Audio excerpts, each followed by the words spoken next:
নমস্কাৰ বন্ধু বান্ধৱীসকল S digital সাৰ্ভিছলৈ আপোনালোক সকলোকে স্বাগতম জনাইছোঁ।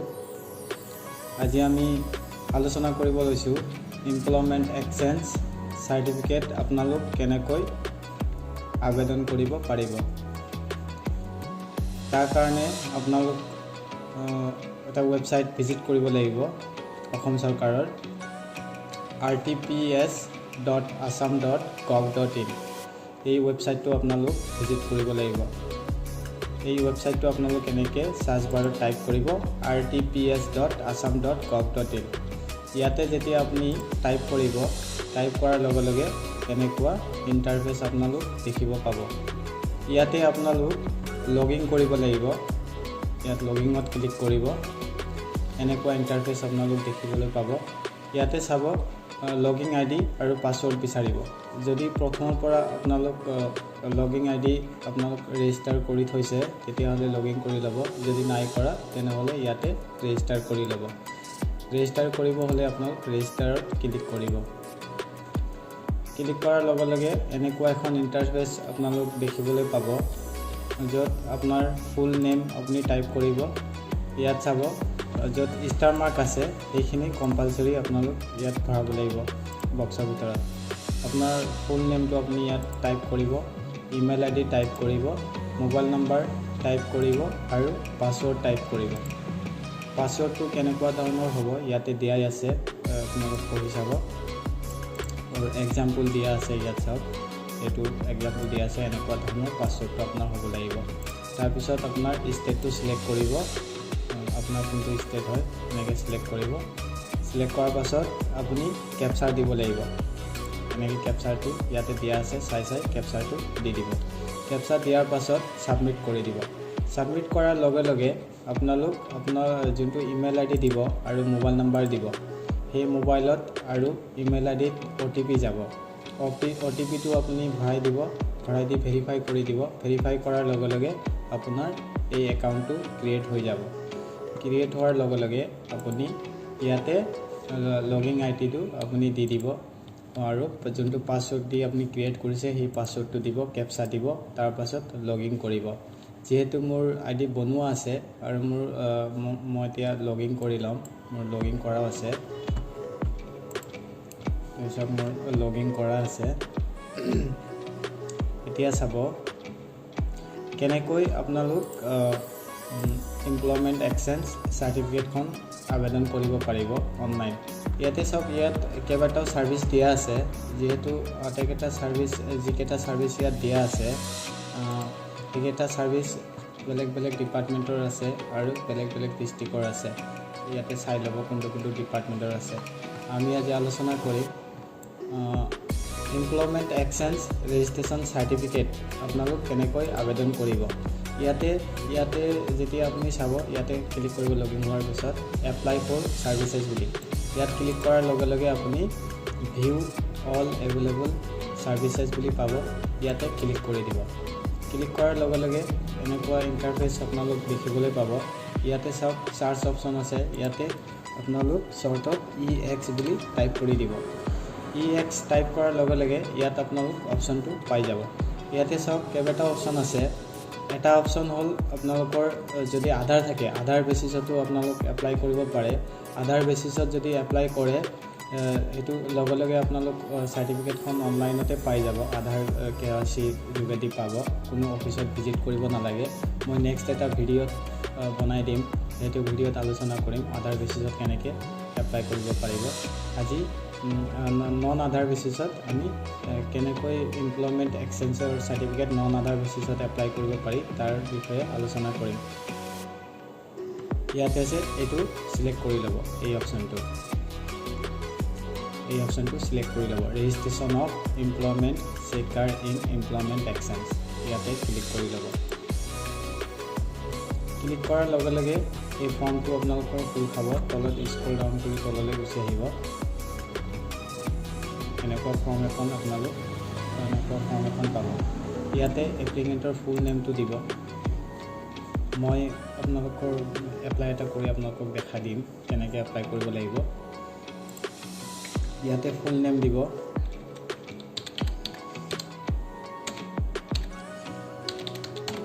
ইয়াতে ফুল নেম দিব জেন্ডাৰটো সিলেক্ট কৰিব মোবাইল নাম্বাৰ দিব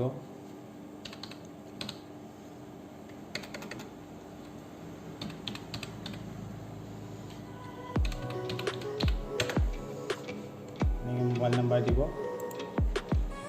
মোবাইল নাম্বাৰ দিয়াৰ লগে লগে মোবাইল নম্বৰত OTP এটা যাব যোনটো নাম্বাৰ আপুনি দিব এই মোবাইল নাম্বাৰটো আৰু আপুনি আপোনাৰ লগত থাকিব লাগিব এইটো নাম্বাৰত লগে লগে OTP দিব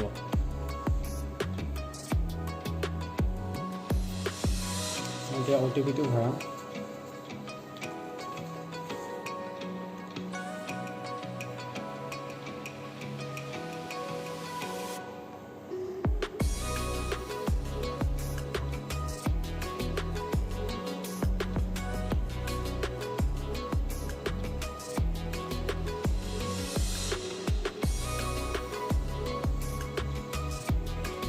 নম্বৰ সৰি এই নম্বৰটোত OTP অহা নাই মই বেলেগ এটা নম্বৰ দিম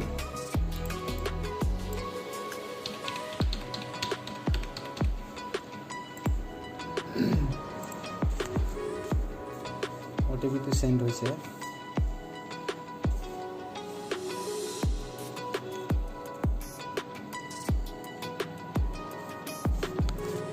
OTP টো আহি পোৱা নাই এতিয়ালৈকে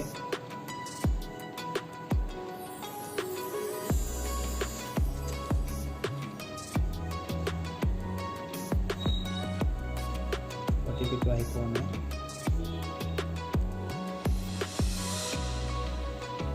ৰিসেন্ড মাৰি দিম OTP টো আহিছে মই OTP টো ভৰাম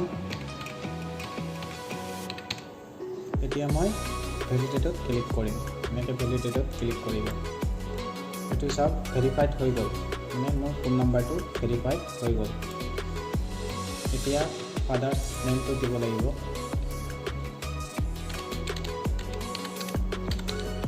ফাদাৰ্ছ নেমটো টাইপ কৰি দিব নেক্সট আপোনাৰ এপ্লিকেণ্ট নেমটো ইয়াত আহিয়ে যাব তাত যেতিয়া ইয়াত টাইপ কৰিব অটোমেটিক এপ্লিকেণ্ট নেমটো ইয়াত আহি যাব এতিয়া ফটো আপলোড কৰিব লাগিব আপোনাৰ আৰু ফটোটো আপোনাৰ 50 কেবিৰ তলত হ'ব লাগিব 50 কেবিৰ তলত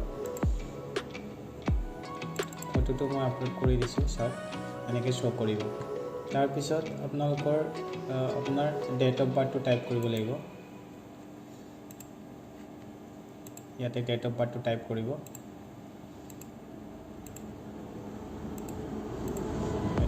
ডেট অফ বাৰ্থটো আপুনি এনেকৈ টাইপো কৰিব পাৰে সিলেক্টও কৰিব পাৰে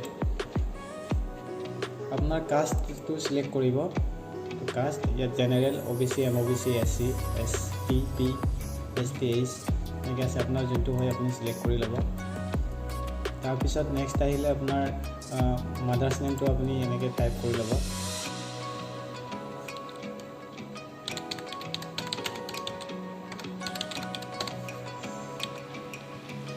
তাৰপিছত এইটোতো আপোনালোক বুজি পাইছেই বস্তু ন কৰি দিব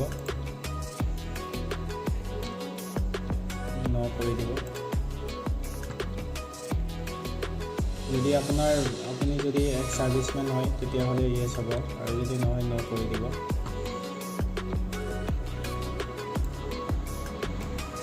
তাৰপিছত আপুনি মেৰিটেল ষ্টেটাছটো আপুনি সিলেক্ট কৰি দিব যদি আপুনি মেৰিট হয় মেৰিট দিব সিংগল হ'লে সিংগল দি দিব ৰিলিজন আপোনাৰ সিলেক্ট কৰিব ইয়াতে আছে মই সিলেক্ট কৰি লৈছোঁ ইউনিক আইডেন্টিফিকেশনটো নালাগে যেহেতু এইটো ষ্টাৰ মাৰ্ক নাই এইটো ষ্টাৰ মাৰ্ক আছে অকুপেশ্যনটো এইটো সিলেক্ট কৰিব লাগিব এইটো মই সিলেক্ট কৰি লৈছোঁ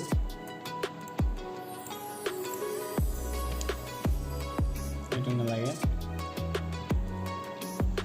আপোনাৰ যদি কিবা দাগ আছে আপোনাৰ শৰীৰত তেতিয়াহ'লে ইয়াত দিব পাৰে নহ'লে আপোনালোক নট এভেইলেবল লিখি দিব শ্বৰ্টত হাইটটো আপোনালোক দি দিব হাইটটো দি দিছোঁ ৱেটটো দি দিছোঁ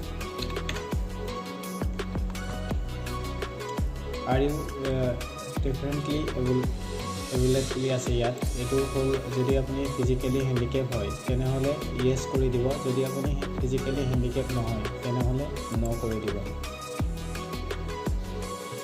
আপোনাৰ ইয়াতে নেক্সট আপুনি পাব হাইটেষ্ট এডুকেশ্যনেল লেভেল। ইয়াতে চাব, ইয়াতে আপোনাৰ কোৱালিফিকেশ্যন কিমান, লাষ্ট কোৱালিফিকেশ্যন আপোনাৰ কিমান সেইটো আপুনি চিলেক্ট কৰি দিব। লাষ্ট কোৱালিফিকেশ্যন আপোনাৰ কিমান চিলেক্ট কৰি দিব। যিহেতু 12 পাছ আছে, মই 12 পাছ চিলেক্ট কৰি দিছোঁ। 12 পাছ আৰ্টছত আছিলে, আৰ্টছ কমাৰ্চ ছায়েন্স কোনটো এইটো হয় এইটো আপোনালোকে চিলেক্ট কৰি দিব। যিহেতু আৰ্টছৰ হয় মই চিলেক্ট কৰি দিছোঁ। নেক্সট আপুনি পাব এক্সামিনেশ্যন, এইটো আপুনি পাছ কৰিছে নে এতিয়া পঢ়ি আছে। যদি পাছ কৰিছে 12 পাছ অলৰেডি, 12 পাছ আপুনি চিলেক্ট কৰি দিব। ছাবজেক্ট আপুনি চিলেক্ট কৰিব, নকৰিলেও অসুবিধা নাই, যিহেতু এইটো ষ্টাৰ মাৰ্ক দিয়া নাই। যোনকেইটা ষ্টাৰ মাৰ্ক আছে সেইটো কম্পালচৰি হয়, সেইটো আটাইকেইটা ছাবজেক্ট দি দিব।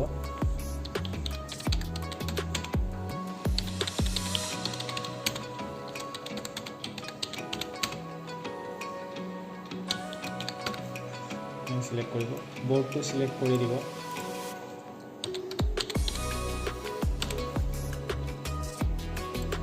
ইনষ্টিটিউট নালাগে, ষ্টাৰ মাৰ্ক নাই যিহেতু নালাগে, যিহেতু ষ্টাৰ মাৰ্ক নাই দি দিব। যদি আপুনি দিম ভাবিছে দিব পাৰে। পাৰ্চেণ্টেজটো দিব লাগিব, ডিভিজনটো ষ্টাৰ মাৰ্ক নাই দি দিব।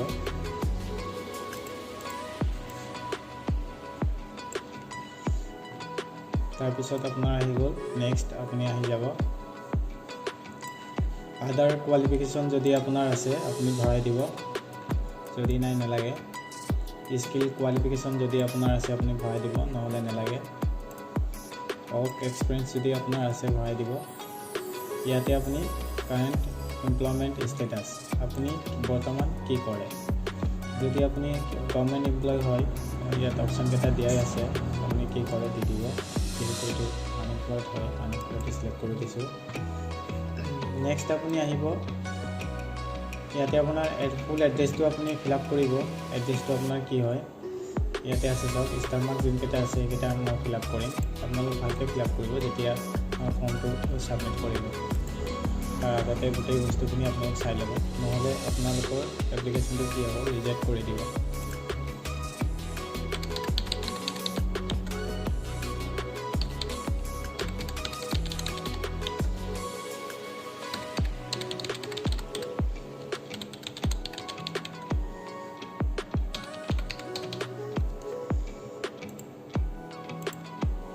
ডিষ্ট্ৰিক্টটো চিলেক্ট কৰিব, ছাব ডিভিজনটো চিলেক্ট কৰিব, ৰেভিনিউ চাৰ্কুলটো চিলেক্ট কৰিব। ৰেচিডেঞ্চ আপোনালোকৰ আৰবান হয় নে ৰুৰেল হয় সেইটো আপোনালোক চিলেক্ট কৰিব। যিহেতু এইটো ৰুৰেল হয়, ৰুৰেলে চিলেক্ট কৰিছোঁ। আৰু এটা বস্তু আপুনি মন কৰিব, আপোনালোকৰ যদি প্ৰেজেণ্ট এড্ৰেছ আৰু পাৰ্মানেণ্ট এড্ৰেছ ছেম হয় তেনেহ'লে ইয়াতে টিক বক্স ইয়াতে আছে, ইয়াতে বক্সত টিক মাৰ্ক দি দিব। আৰু যদি বেলেগ বেলেগ হয় তেনেহ'লে ইয়াতে টাইপ কৰি দিব। মই যিহেতু ছেমে হয় মই বক্সৰ ভিতৰত টিক মাৰ্ক কৰি দিছোঁ। নেক্সট আপুনি স্ক্ৰল ডাউন কৰি তললৈ আহিব। ইয়াতে আপুনি কি লেংগুৱেজ জানে লিখি দিব, টাইপ কৰিব আপুনি।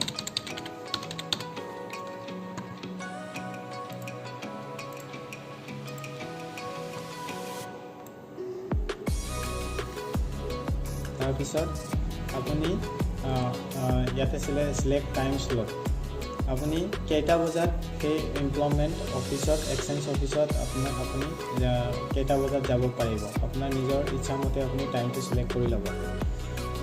ইয়াতে টাইমটো দিয়াই আছে, আপুনি চিলেক্ট কৰি ল'ব। মই চিলেক্ট কৰি লৈছোঁ। আপুনি যেতিয়া আপোনাৰ এড্ৰেছটো ভৰাব ডিষ্ট্ৰিক্ট চিলেক্ট কৰিব, এইটো চাব, ইয়াতে চাব, ইয়াত অপশ্যনটো চাব। যেতিয়া আপুনি এই অপশ্যনটো চাব, যেতিয়া আপুনি আপোনাৰ এড্ৰেছটো ভৰাব ডিষ্ট্ৰিক্ট চিলেক্ট কৰিব, ছাব ডিভিজন চিলেক্ট কৰিব, ৰেভিনিউ চাৰ্কুল চিলেক্ট কৰিব, অট'মেটিক আপোনাৰ নেচাৰেল যোনটো আপোনাৰ এমপ্লয়মেণ্ট এক্সচেঞ্জ অফিচ হয় ইয়াতে শ্ব' কৰিব। এইটো চাওক মোৰ শ্ব' কৰিছে, ইয়াতে আপুনি এইটো চিলেক্ট কৰি ল'ব। তাৰপিছত আপুনি কোনটো ডেটত আপুনি অফিচত সেই অফিচত এইটো এমপ্লয়মেণ্ট এক্সচেঞ্জ অফিচত আপুনি যাব, সেইটো আপুনি নিজে ইয়াত চিলেক্ট কৰি ল'ব। ইয়াতে আছে চাওক, ইয়াত যোনকেইটা এইটো যোনকেইটা আপোনালোকৰ আপুনি ভালকৈ দেখিব পাৰিছে, ব্লাৰ নাই, এইকেইটা দিনতহে আপুনি যাব পাৰিব, এইকেইটা ডেটহে আপুনি চিলেক্ট কৰিব পাৰিব। এইটো চাওক মই 27 তাৰিখ চিলেক্ট কৰিছোঁ। ইয়াতে আপুনি চেক কৰিব, চেক বুলি আছে, ইয়াতে চেক কৰিব।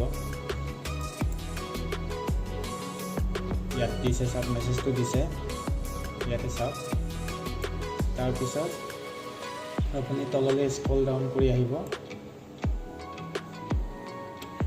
আপুনি এই বক্সটো টিক মাৰ্ক কৰি দিব, I agree to abide by the things and conditions. ইয়াতে আপুনি ক্লিক কৰি দিব। তাৰপিছত আপোনাৰ ছিগনেচাৰ আপলোড কৰি দিব। ছিগনেচাৰটো আপুনি মনত ৰাখিব, ছিগনেচাৰটো 20 KB তলত হ'ব লাগিব আপোনাৰ ছিগনেচাৰটো। তাৰপিছত আপুনি কেপচাৰটো ভৰাই দিব।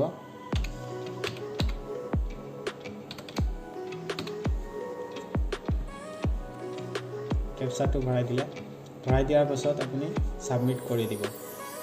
ছাবমিট কৰাৰ আগত আপুনি এবাৰ চাই ল'ব, আপোনাৰ কমপ্লিট ডিটেইলছটো এবাৰ আপুনি ভালকৈ চাই ল'ব।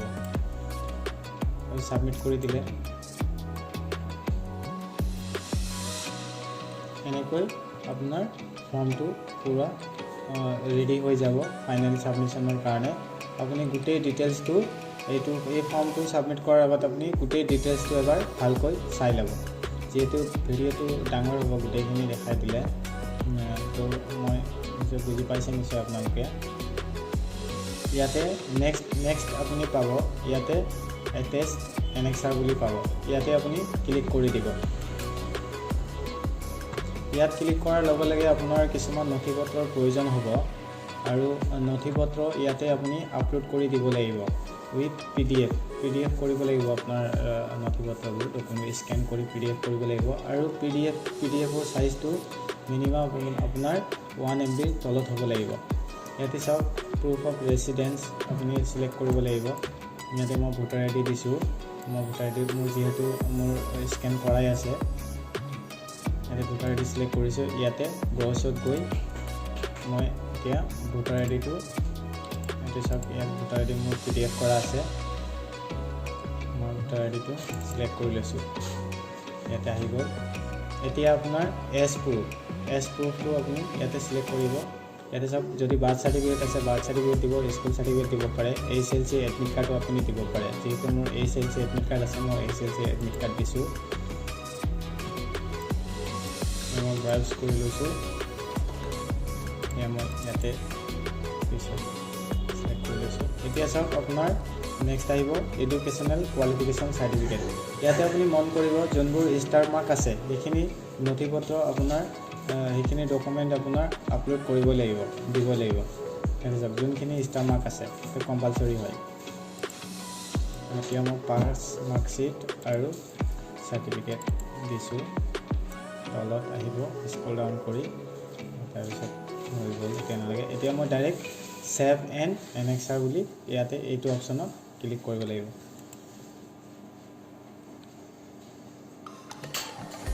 এতিয়া ফাইনেল ছাবমিশ্যনত ক্লিক কৰি দিব। ফাইনেল ছাবমিশ্যনত ক্লিক কৰাৰ লগে লগে এনেকুৱা ইণ্টাৰফেচ আপোনালোক দেখিবলৈ পাব। ইয়াতে এপ্লিকেশ্যন একনলেজমেণ্ট বুলি এখন ৰিচিপ্ট দিব। সেই ৰিচিপ্টটো আপুনি ডাউনলোড কৰি ল'ব লাগিব। ইয়াতে ডাউনলোড কৰিব পাৰিব বা প্ৰিণ্ট আউটো আপুনি কৰিব পাৰে। এতিয়া আপুনি প্ৰিণ্ট আউট কৰি কিনে আপোনাৰ যোনটো নেচেক্ট এমপ্লয়মেণ্ট এক্সচেঞ্জ অফিচ হয় তাতে আপুনি যাব লাগিব, গৈ ভেৰিফাই কৰাব লাগিব। লগত ফিজিকেলি অৰিজিনেল ডকুমেণ্ট আপুনি লগত লৈ যাব। তো বন্ধুসকল, আজিলৈ ইমানেই। নেক্সট আৰু এটা ভিডিঅ' বনাম কেনেকৈ আধাৰ বেচিছত অনলাইন এমপ্লয়মেণ্ট এক্সচেঞ্জ চাৰ্টিফিকেট আপোনালোক লাভ কৰিব, সেই বিষয়েও নেক্সট ভিডিঅ' অতি সোনকালে বনাম। যদি মোৰ ভিডিঅ'টো চাই আপোনালোক ভাল পাইছে, আপোনালোকৰ হেল্পফুল ভিডিঅ' এনেকৈ মই সদায় বনাই থাকিম। যিহেতু মোৰ চেনেলটো নতুন, আজি এই ভিডিঅ'টোৱে প্ৰথম, গতিকে আপোনালোক অনুগ্ৰহ কৰি মোৰ চেনেলটো ছাবস্ক্ৰাইব কৰিব, লাইক কৰিব, কমেণ্ট কৰিব। ভিডিঅ'টোৰ কোনটো পাৰ্ট ভাল লাগিছে মোক কমেণ্ট কৰি জনাব। যদিও কিবা ভিডিঅ'টোত ভুল হৈছে, যিহেতু মোৰ এইটো প্ৰথম ভিডিঅ' হয়, যদি ভিডিঅ'টোত কিবা ভুল হৈছে আপোনালোক ক্ষমা কৰি দিব আৰু মোক সলিউশ্যন দিব কেনেকৈ আৰু ভাল আপোনালোকৰ কাৰণে হেল্পফুল ভিডিঅ' মই আনিব পাৰোঁ। আপোনালোক কমেণ্টত মোক জনাই দিব, লগতে মোৰ চেনেলটো ছাবস্ক্ৰাইব কৰি দিব, শ্বেয়াৰ কৰি দিব। আপোনালোক সকলোৰে সহায় সহযোগিতা মই কামনা কৰিছোঁ। পুনৰবাৰ এছ ডিজিটেল ছাৰ্ভিচ চেনেললৈ সকলোকে ধন্যবাদ জনাইছোঁ, স্বাগতম জনাইছোঁ।